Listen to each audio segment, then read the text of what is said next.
This is a Cobiz hot melt glue gun.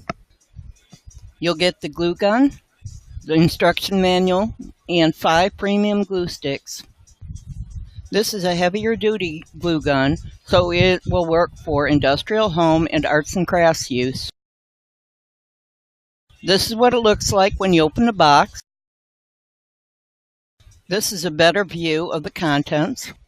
I removed some of the packaging so you can take a better look at the gun. As you can see, it plugs into a standard outlet.